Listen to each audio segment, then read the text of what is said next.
حاضرین و سامعین، اللہ رب العزت کے فضل و کرم سے سبحان اللہ آج رمضان المبارک کی اس 14ویں شب میں نماز تراویح میں قرآن مجید کا جو حصہ تلاوت کیا گیا ہے وہ 4 صورتوں سے دیا گیا ہے۔ 2 صورتیں مکمل طور پہ پڑھی گئی ہیں اور 2 صورتوں سے اس کے کچھ حصص یہاں پہ تلاوت کیے گئے ہیں۔ سب سے پہلے سورۃ الانبیاء کی 37 آیات جو تقریباً 3 رکوعوں پر مشتمل ہیں ان کی تلاوت کی گئی ہے۔ اس کے بعد پھر مکمل سورۃ الحج تلاوت کی گئی ہے ماشاءاللہ۔ اس کے بعد پھر قرآن مجید کی ایک اور مشہور و معروف سورہ مبارکہ سورۃ المؤمنون 18 پارے کے آغاز سے اس کو اول سے لے کر آخر تک پڑھا گیا ہے۔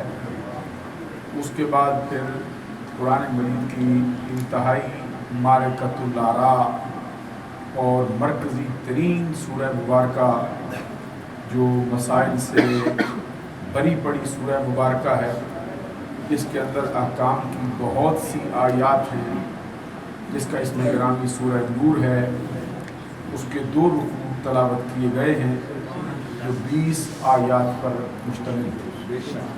اور اللہ رب العزت کا فضل و کرم یہ بھی ہوا ہے کہ قرآن مجید کی ترتیب کے اعتبار سے آج ہم نے اس کا 6واں سجدہ تلاوت کرنے کا بھی شرف و اعزاز حاصل کر لیا ہے۔ اللہ تبارک و تعالیٰ عمل کی توفیق عطا فرمائے۔ درود شریف یہ چند ایک سوالات صلی ہیں۔ اللہ علیہ یا رسول اللہ وسلم علیہ یا حبیب اللہ۔ آواز بلند درود پاک پڑھیے۔ الصلاۃ والسلام علیہ یا رسول اللہ وعلی آلک واصحابک یا حبیب اللہ۔ الصلاۃ والسلام علیہ یا رسول اللہ۔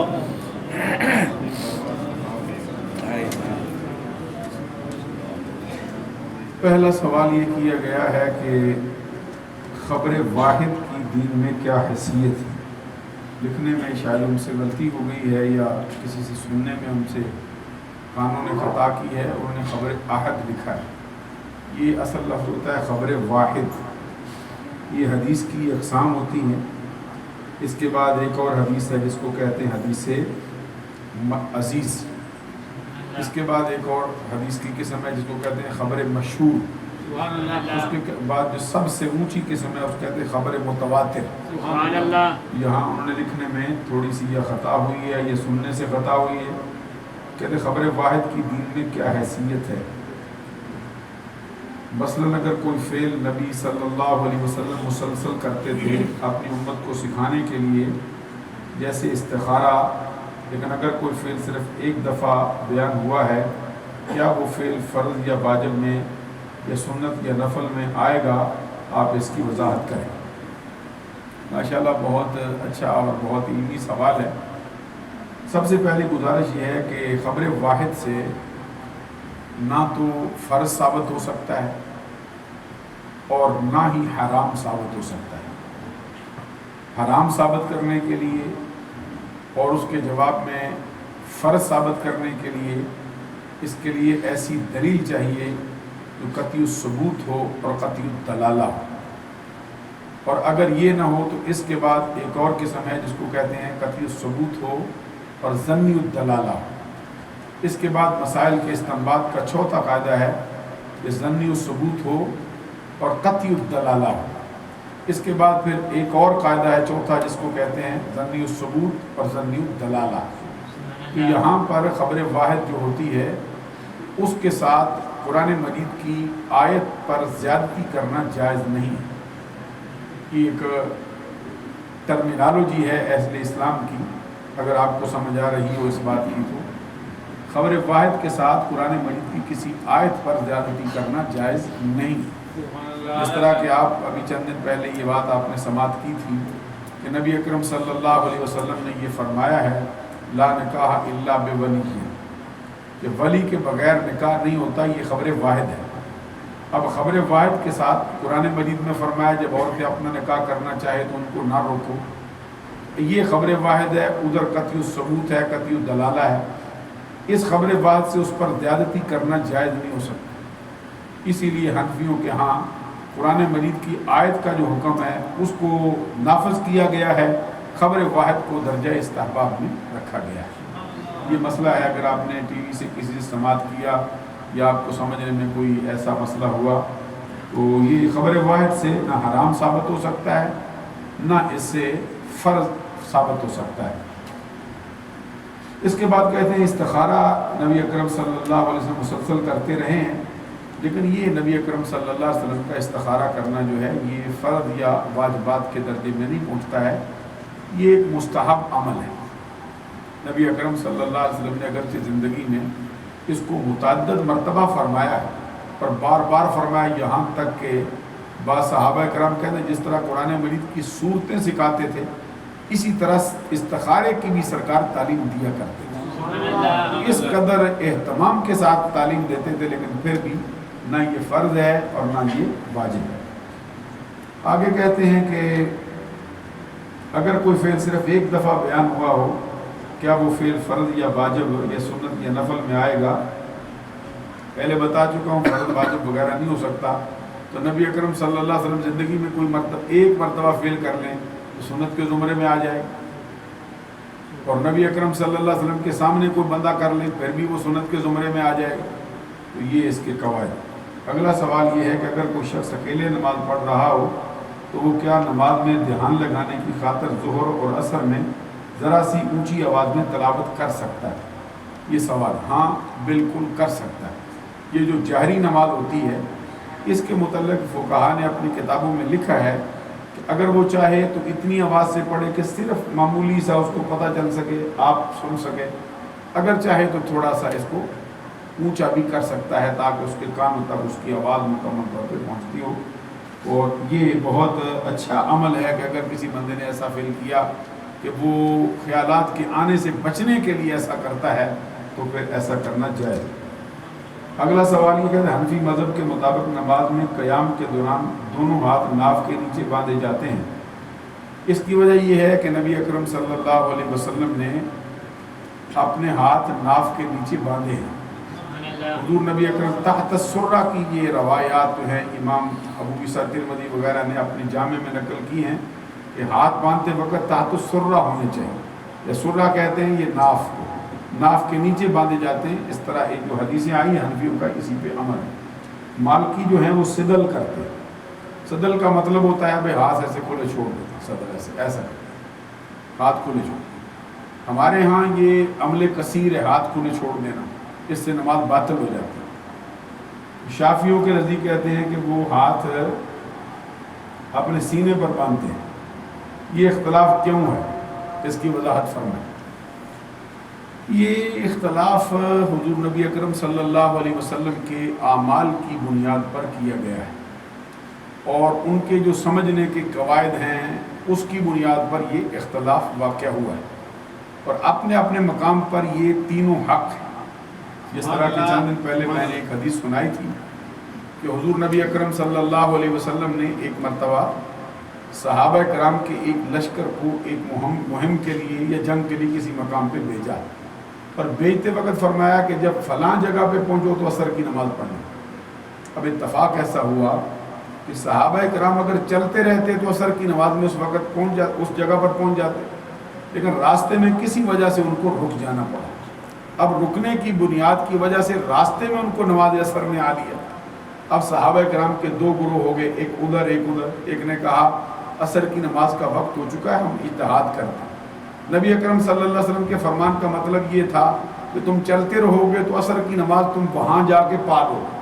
اب چونکہ ہم راستے میں لیٹ ہو گئے ہیں، ادھر ہو گیا ہے، اب ہمیں یہاں پہ عصر کی نماز پڑھنی چاہیے۔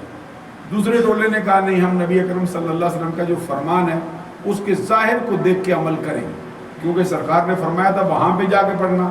اب عصر کا وقت رہے نہ رہے ہم وہاں ہی جا کے پڑھیں۔ اب دونوں میں اختلاف تھا. جب واپس لوٹے نبی اکرم صلی اللہ علیہ وسلم کی بارگاہ میں یہ مسئلہ عرض کیا گیا اور پوچھا گیا سرکار ان میں سے غلط کون ہے صحیح کون ہے؟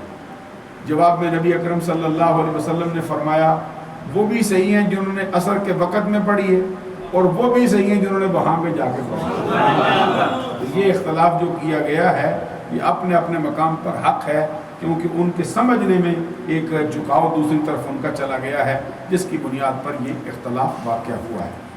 ایک مرتبہ درود السلام پڑھو.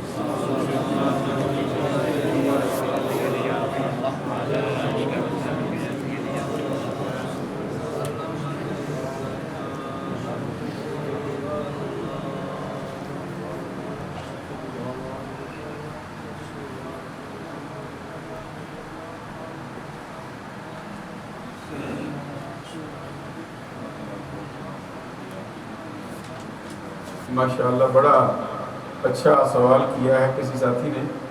کہتے ہیں اگر شادی شدہ آدمی سے گناہ کبیرہ سرزد ہو جائے, یعنی ان سے گناہ کبیرہ سے مراد ان کی یہ ہے کہ اگر کوئی ایسا فعل سرزد ہو جائے جو نکاح کے ساتھ کیا جائے تو جائز ہے, نکاح کے بغیر کیا جائے تو پھر ناجائز ہے. اس سے مراد لکھنے والے کی میرے گمان میں یہ ہو سکتی ہے. کہتے ہیں اس ملک میں اس کی کیا سزا ہے, سنسار کیا جائے گا یا کوڑے لگائے جائیں گے؟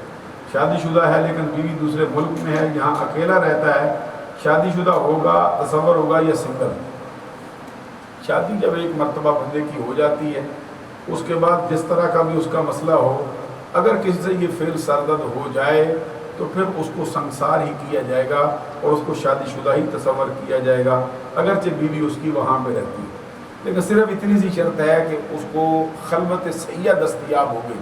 خلوت صحیحہ اس کو کہتے ہیں کہ بیوی کے ساتھ اس نے اتنا وقت گزارا ہو جس میں اس کو اس کے ساتھ حقوق زوجیت ادا کرنے سے کوئی چیز طبی یا شرعی طور پر ماننے نہ ہو. طبی یہ ہو سکتی ہے کہ وہ ایام مخصوصہ میں نہ ہو, اور شرعی یہ ہو سکتی ہے کہ روزے میں نہ ہو, یا اس طرح کی کوئی اور صورتیں بھی ہو سکتی ہیں.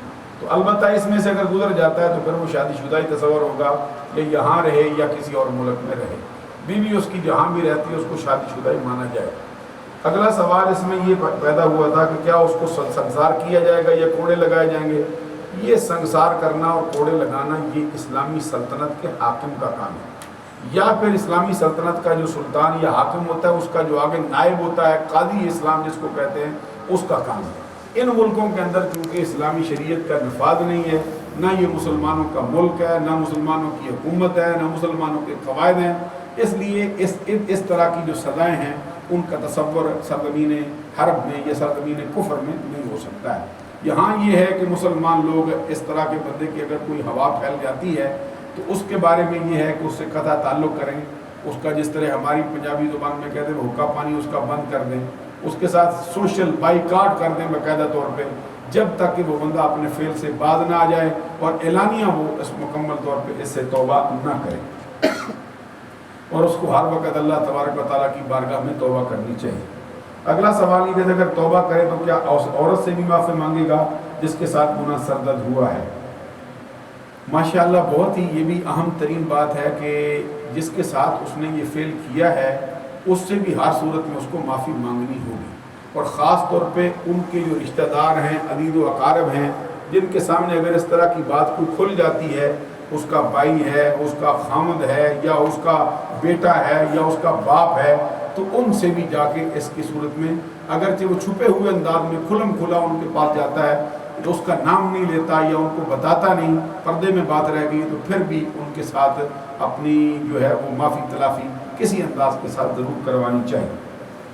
توبہ کی صورت میں کہتے ہیں اس گناہ کا کفارہ کیا ہے؟ توبہ کی صورت میں اس کا گناہ کا کفارہ اللہ تبارک و تعالیٰ کی بارگاہ میں توبہ ہی ہونی چاہیے, اور توبہ اس قدر شدید ہونی چاہیے کہ پھر اس کے بعد گناہ کا تصور اس کے ذہن سے ختم ہو جائے, اس کے اندر اس طرح کی ندامت محسوس کرے, اللہ کی بارگاہ میں اپنے آپ کو تنہائی کے اندر جھکائے اور آنسو بہائے اور اللہ کی بارگاہ میں عرض کرے مولا یہ فعل مجھ سے سرزد ہو گیا ہے, تیری رحمت اس قدر وسیع ہے کہ میرے گناہ اگر زمین و آسمان سے بھی زیادہ ہو جائیں تیری رحمت کا ایک چھینٹا ان کو پھر بھی دھونے کے لیے کافی ہو جاتا ہے۔ اس کو مسلسل معافی مانگنی چاہیے، اور کفارہ اس کے لیے یہ علماء مقرر کر دیتے ہیں۔ ویسے استحبابی طور پر حقیقتاً اس کا کفارہ جو ہے وہ نقدی طور پہ نہیں ہوتا، اس لیے کہتے ہیں کہ مسجد میں چٹائی ڈال دو، یا فلاں کام اس کا کر دو، یا غریبوں کو ایسا کر دو، یا کپڑے پہنا دو۔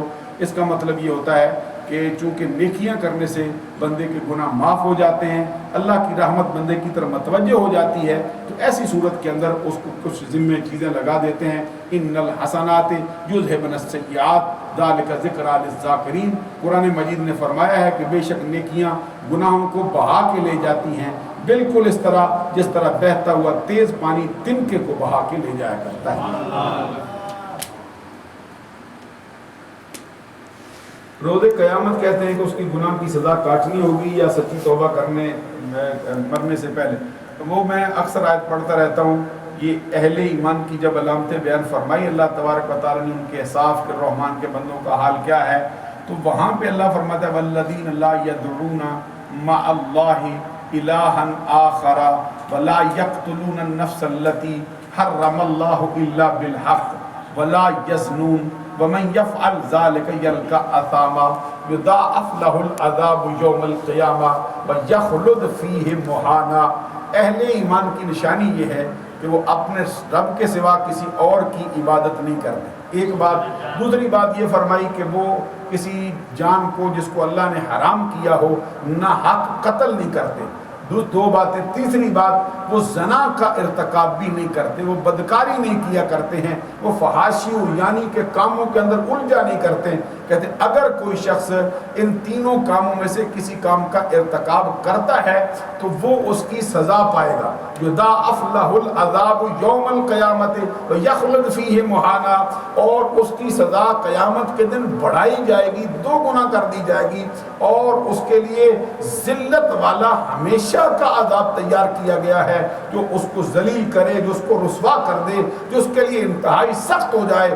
ساتھ ہی فرمایا الا من تاب وآمن وعمل عملا صالحا فاولئک یبدل اللہ سیئاتہم، مگر وہ شخص جو سچے دل سے توبہ کرے، ایمان لے آئے، نیکوکار ہو جائے، اپنی آنے والی زندگی کو سنوار لے، اس کی سچی توبہ پر رب اتنا راضی ہوتا ہے، فرمایا ہم اس کے گناہوں کو صرف معاف ہی نہیں کرتے بلکہ اس کے جتنے گناہ ہوتے ہیں اس کو نیکیوں میں تبدیل کر کے اس کو جزا کے طور پر عطا کر دیتے ہیں۔ التائب من الذنب کمن لا ذنب لہ، گناہوں سے توبہ کرنے والا ایسا ہی ہوتا ہے جیسے اس نے گناہ کیا ہی نہ ہو۔ ایک مرتبہ درود و سلام پڑھیں ذرا۔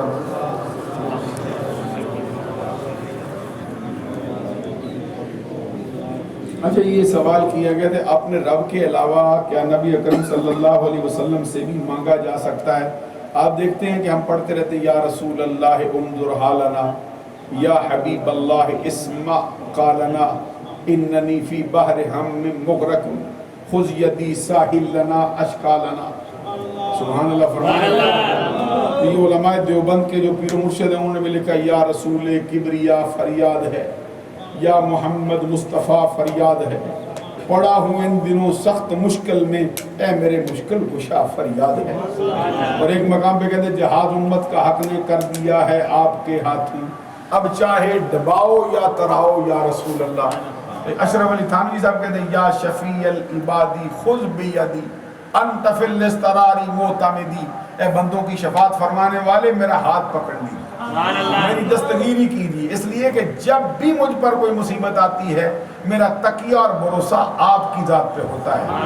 اور یہ محمود الحسن صاحب جو اشرف علی تھانوی صاحب کے استاد بھی ہیں اور ان کے ساتھی بھی ہیں، انہوں نے حاشیہ قرآن میں ایاک نعبد و ایاک نستعین کی تفسیر میں لکھا ہے، کہتے اس آیت شریفہ سے معلوم ہوا کہ اللہ کی ذات پاک کے سوا کسی سے حقیقت میں مدد مانگنا جائز نہیں ہے۔ ہاں اگر کسی اللہ کے برگزیدہ بندے کو اس کی رحمت کا ذریعہ سمجھ کر اور غیر مستقل سمجھ کر ظاہری طور پر استعانت کی جائے تو یہ جائز ہے، اس لیے کہ اللہ کے بندوں سے مدد مانگنا حقیقت میں اللہ ہی سے مدد مانگنے کے مترادف ہے۔ جب صحیح العقیدہ بندہ نبی اکرم صلی اللہ علیہ وسلم کی بارگاہ اقدس میں کچھ عرض کرتا ہے یا رسول اللہ انظر حالنا، اللہ کے پیارے رسول میرے حال زار پر نظر کرم فرمائیے، یا حبیب اللہ اسمع قالنا، اے اللہ تبارک و تعالیٰ کے محبوب جو میں عرض کرتا ہوں ذرا اس پر کان تو لگائیے، ذرا اس کو سنیے تو صحیح میں کیا کہہ رہا ہوں۔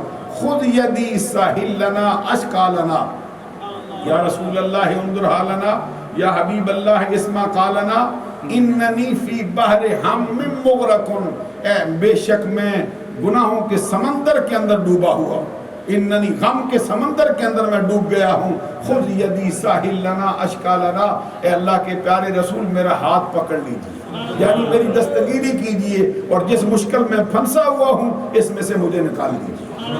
معلوم ہوا کہ نبی اکرم صلی اللہ علیہ وسلم کو اگر مستعان حقیقی نہ سمجھے تو جو بھی دعا بارگاہ رسالت میں عرض کرے گا وہ نبی اکرم صلی اللہ علیہ وسلم سے مانگنا اللہ تبارک و تعالیٰ سے ہی مانگنے کے مترادف ہوگا۔ شرط صرف یہ ہے کہ سرکار دو جہاں کو الہ نہ سمجھا جائے اور نبی اکرم صلی اللہ علیہ وسلم کو مستعان حقیقی نہ سمجھا جائے بلکہ اللہ کی رحمت کا ذریعہ سمجھ کر ان سے مانگا جائے تو یہ جائز ہے اور ہر حال میں جائز ہے۔ اللہ تعالیٰ عمل کی توفیق عطا فرمائے، اور اگر آپ کوئی سوال کرنا چاہیں تو جواب کے لیے حاضر ہے۔ جناب بال کالے کرنا اسلام میں جائز ہے؟ جب بال کالے کرنے کی ایک جو شرط ہے، ایک یہ ہے کہ بندہ بال کالے کرتا ہے اور اس کے بالوں میں نیلا پن جھلکنے لگتا ہے، جو صحیح فتوے کی صورت ہے آپ کی خدمت عالیہ میں عرض کریں۔ ایک ہے بندہ بال کالے کرتا ہے اور اس میں سرخی جھلکتی رہتی ہے، کبھی اس جگہ پہ کھڑا ہو لائٹ اس پہ پڑتی ہے، دھوپ میں کھڑا ہو سرخی جھلکتی، تو جس بالوں سے سرخی اس کی جھلکتی ہو ان بالوں کے اس طرح کا خضاب لگانے سے جو ہے وہ کسی قسم کا کوئی گناہ نہیں۔ تو جس بالوں سے بندے کے نیلا پن جھلکتا ہو، جو حدیث میں فرمایا گیا کہ جس طرح کبوتروں کا پوٹا ہوتا ہے، یہ جو حضرات کبوتروں کی قسموں کو جانتے ہیں ان کو معلوم ہوگا کہ ایک کبوتر ہوتا ہے جس کو ہماری زبان کہتے ہیں شاہ سرا، معلوم ہے؟ شاہ سرا کا مطلب ہوتا ہے اس کی گردن ذرا کالی ہوتی ہے، سینہ تھوڑا کالا بقیہ سفید ہوتا ہے، تو کبھی آپ اس کو دھوپ میں دیکھیں تو اس کے اندر نیلا پن جھلکتا رہتا ہے، تو اس کے ساتھ یہ حدیث کے اندر تشبیہ دی گئی ہے اس کو۔ تو اس لیے اگر کسی نے اس طرح کی خضاب لگایا ہے جو بالکل کالا جنگ اس کو کر دیتا ہے، اس میں نلاہٹ ٹپکتی رہتی ہے، تو اس کا لگانا جائز نہیں ہے، سرخی والا جو ہے اس کا لگانا جائز ہے۔ اور سوال ہو ارشاد فرمائیے۔ سر آپ نے ابھی حضور پاک صلی اللہ علیہ وسلم سے مانگنے کے بارے میں بیان کرنا، اس میں بہت سارے لوگ یہ کہتے ہیں کہ جو ہندو لوگوں کا عقیدہ ہے وہ بھی کہتے ہیں کہ اللہ ایک ہے، یہ جو ہم بت پوچھتے ہیں یہ جو انہوں نے بنائے ہوتے ہیں یہ مختلف چیزوں کے بت ہیں جو ہمیں معاونت کرتے ہیں یا وہ دیتے ہیں اللہ سے۔ اسی طرح میں نے کہیں سنا تھا کہ جو مشرکین مکہ تھے وہ بھی جو بت بناتے تھے وہ کہتے تھے کہ اللہ ہے لیکن یہ جو بت ہیں یہ ہماری معاونت کرتے ہیں یا یہ مختلف کام کرتے ہیں۔ اچھا ماشاءاللہ، یہ ایک بڑا سوال ہے جو یہ ایک جو وہابیوں کا یا بدعقیدہ لوگوں کا ایک بہت بڑا حملہ ہے اہل سنت پر جو کرتے ہیں۔ دیکھو جس طرح بت سمجھتے ہیں، ہندو سمجھتے ہیں، مشرکین مکہ کے سمجھنے میں حال یہ ہے، ان کا نظریہ قرآن نے بیان کیا ہے کہ وہ سمجھتے ہیں اللہ تعالیٰ اتنی بڑی زمین و آسمان کی کائنات بنا کر اب تھک گیا، اب وہ سارے کام آپ نہیں چلا سکتا، اس لیے اس نے چھوٹے چھوٹے کام کرنے کے لیے اب اس نے یہ آگے الہ بنا دیا۔ الہ ہے جیسے بارش کا الہ الگ ہے، یا پھر سورج کا الہ الگ ہے، یا پھر چاند چڑھانے کا الہ الگ ہے، روزی کا الگ ہے، دیگر معاملات کا الگ ہے۔ لیکن آپ کو یہ معلوم ہے کہ یہی نظریہ اہل اسلام میں جب اترتا ہے تو آپ کو معلوم ہے کہ اہل اسلام کا نظریہ یہ ہے کہ اللہ تبارک و تعالی ہر شے پہ قادر ہے، جو چاہے وہ کر سکتا ہے، لیکن اس نے کائنات کے نظام کو اسباب کے ساتھ وابستہ کر دیا۔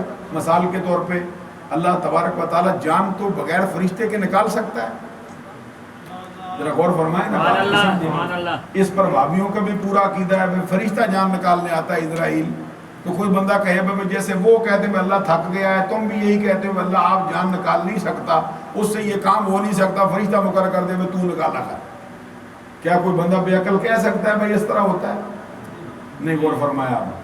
کوئی بندہ کہے بھائی دیکھو یہ اللہ تبارک و تعالیٰ کان کے ذریعے جو سنواتا ہے تو کان کے بغیر بھی تو اللہ سنوا سکتا ہے کہ نہیں سنوا سکتا؟ بولیے نا. کوئی بندہ کہہ سکتا ہے کہ اللہ تعالیٰ خود تھک بیٹھا ہے تو وہ سنانے کی طاقت اب رکھتا نہیں تو کان اس نے لگا دیے تم لے جاؤ بھائی کان.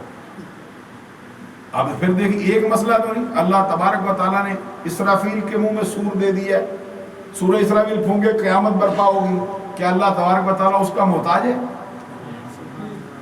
بولیے تو اللہ تعالیٰ چاہے تو قیامت کا کیا مسئلہ ہے سورہ اسرافیل؟ یعنی اللہ نے نظام کو ایک اسباب کے ساتھ وابستہ کیا ہے. اب جو وحی اترتی ہے نبیوں پر تو ایک فرشتہ مقرر کر دیا ہے جن کا اسم گرامی حضرت جبرائیل علیہ السلام ہے, ان کے ذریعے سے وحی اتارتا ہے نبیوں کے سینے پر. قرآن میں فرمایا قل نزلہ روح القدس, آپ کہہ دیجئے کہ روح قدس نے اتارا, جبریل نے اتارا ہے مجھ پہ قرآن. تو اب اللہ تبارک و تعالیٰ اگر چاہے تو بغیر فرشتے کے بھی یہ کام کر سکتا ہے, نہیں کر سکتا؟ اسی طرح اللہ تبارک و تعالیٰ نے اور بھی دنیا اسباب کے ساتھ وابستہ کی. مثال کے طور پہ آپ زمین کے اندر یہ بیج پھینکتے ہیں تب یہ جا کے کھیتی اگتی ہے, تو اگر اللہ تبارک و تعالیٰ چاہے تو زمین کے بغیر بھی تو کھیتی اگ سکتی نہیں غور فرمایا آپ؟ اللہ تبارک و تعالیٰ زمین کا محتاج تو نہیں. یہ عرض کرنا چاہتے ہیں کہ ہندوؤں کے سمجھنے میں, کفار مشرکین مکہ کے سمجھنے میں اور اہل حق کے سمجھنے میں زمین و آسمان سے بھی زیادہ کا فرق. ہمارا نظریہ یہ ہے کہ اللہ تبارک و تعالیٰ نے کائنات کو نظام کے ساتھ وابستہ کیا ہے. ہم پڑھنا چاہتے ہیں استاد کے بغیر نہیں پڑھ سکتے, ذرا غور فرمائے نا, استاد کے بغیر ہم نہیں پڑھ سکتے. بھائی تعلیم حاصل کرنی ہے, ڈاکٹر بننا ہے, جب تک کسی استاد کے پاس نہ بیٹھے نہیں پڑھ سکتا. تو بندہ کہ میں براہ راست اللہ سے پڑھنا چاہتا ہوں, ذرا غور فرمائے نا. معلوم ہوا کہ اس مسئلے کے سمجھنے کی اشد ترین ضرورت. ہمارے ہاں یہ قول ہے کہ ایک قول کافر کرتا ہے وہ کفر ہے, وہی قول مسلمان کرتا ہے وہ اسلام ہے. مثلا اگر کافر یہ کہتا ہے جو قرآن میں فرمایا مما تنبت الارض من بقلها وقثائها وفومها وعدسها وبصلها, اگر کافر یہ کہے کہ زمین سبزیاں اگاتی ہے تو یہ قول کفر ہے. اگر ہم یہ کہیں زمین سبزیاں اگاتی ہے یہ قول اسلام ہے. آپ کہیں گے بھئی ایک ہی فکرہ, فرق کیوں؟ فرق اس لیے ہے کہ وہ سمجھتا ہے کہ زمین جو ہے یہ مؤثر حقیقی ہے, ہم سمجھتے ہیں یہ زمین مؤثر حقیقی نہیں ہے. مؤثر حقیقی اللہ کی ذات ہے, زمین سبزی اگانے کا سبب ہے. تو اب آپ آسانی سے سمجھ سکتے ہیں کہ ہمارا جو ان بزرگوں کے ساتھ اس طرح کا تعلق ہے, جس طرح ہم ایک دوسرے سے مدد مانگتے. قرآن مجید میں فرمایا وَتَعَاوَنُوا عَلَى الْبِرِّ وَالتَّقْوَىٰ وَلَا تَعَاوَنُوا عَلَى الْإِثْمِ وَالْعُدْوَانِ, نیکی کے کاموں میں اور پرہیزگاری کے کاموں میں ایک دوسرے کی مدد کرو. اللہ کو کیا پڑی ہے, بندے مدد کریں گے تب مدد ہوگی. اللہ تعالیٰ نبیوں سے کہتا ہے تم بھی ہمارے محبوب کی مدد کرنا. یعنی سمجھ آ گئی بات کہ اللہ تبارک و تعالیٰ نے نظام کو ایک اسباب کے ساتھ وابستہ کر دیا. اب ہمارا جو اللہ کے برگزیدہ بندوں کو پکارنا ہے, ہم نبی اکرم آپ نے میری گفتگو میں سنا ہے, میں کہہ رہا ہوں کہ نبی اکرم کو مؤثر حقیقی نہیں سمجھا جا سکتا, یہ شرک ہے. نبی اکرم صلی اللہ علیہ وسلم کو مستعان حقیقی نہیں سمجھ سکتے, یہ جائز نہیں ہے اسلام کے لیے. نبی اکرم صلی اللہ علیہ وسلم کو رب کی رحمت کا ذریعہ سمجھتے ہیں. نبی اکرم صلی اللہ علیہ وسلم کو رب ذوالجلال کی بارگاہ تک رسائی کے لیے وسیلہ عظمیٰ جانتے ہیں, پھر ان کے ساتھ یہ بات کرتے ہیں. مثال کے طور پہ آپ دیکھیں کہ جبرائیل امین آئے ہیں حضرت مریم کے پاس, اور مریم کے پاس انہوں نے آ کے ایک جملہ بولا ہے, جیسے قرآن کہتا ہے کہ مریم ابنت عمران اللہ تھی, یہ جیسے فرمایا کہ حضرت مریم جو ہے وہ الگ ایک مکان کے اندر تشریف فرما ہو گئی. جو الگ مکان میں تشریف فرما ہوئی ان کے پاس وارسلنا الیہا روحنا فتمثل لہا بشرا سویا, ہم نے جبرائیل امین کو اپنی روح کو پورا بشر بنا کے بھیجا. آگے مریم کہہ دی قالت انی اعوذ بالرحمن منک ان کنت تقیا, میں تجھ سے پناہ مانگتی ہوں اگر تو نیکوکار ہے. رحمان کی پناہ چاہتی, یعنی نیکوکار بندے سے پناہ مانگی جاتی, رحمان کی پناہ چاہتی. میں اس طرح کی عورت نہیں ہوں, تو کدھر آ گیا زنان خانے میں. آگے سے جبرائیل امین کیا کہتے ہیں, کہتے ہیں میں وہ بندہ نہیں جو تو سمجھے بیٹھی. وارسلنا الیہا روحنا فتمثل لها بشرا سویا قالت انی اعوذ بالرحمن منک ان کنت تقیا. جبرائیل امین کا کلام سنو, کہتے قال انما انا رسول ربک لاہب لک غلاما زکیا, میں تیرے رب کا بھیجا ہوا رسول ہوں, اس لیے آیا ہوں کہ میں تمہیں ستھرا بیٹا دوں. اب آپ اندازہ کریں گے بیٹے جبریل دیتے ہیں یا اللہ دیتا ہے؟ قرآن میں فرمایا یہب لمن یشاء اناسا ویہب لمن یشاء الذکور او یزوجہم ذکرانا و اناسا ویجعل من یشاء عقیما انہ علیم قدیر. یہ اللہ کی شان ہے، جس کو چاہتا ہے بیٹے دیتا ہے. اللہ کی شان ہے جس کو چاہتا ہے بیٹیاں دیتا ہے. اللہ کی شان ہے جس کو چاہتا ہے بیٹے بیٹیاں ملا کے دیتا ہے. اللہ کی شان ہے جس کو چاہتا ہے بانجھ کر دیتا ہے. اس کے ہاں ہر شے کا اندازہ مقرر ہو چکا ہے. ادھر رب کہتا ہے وہ دیتا ہے، جبریل کہتا ہے میں دینے آیا ہوں.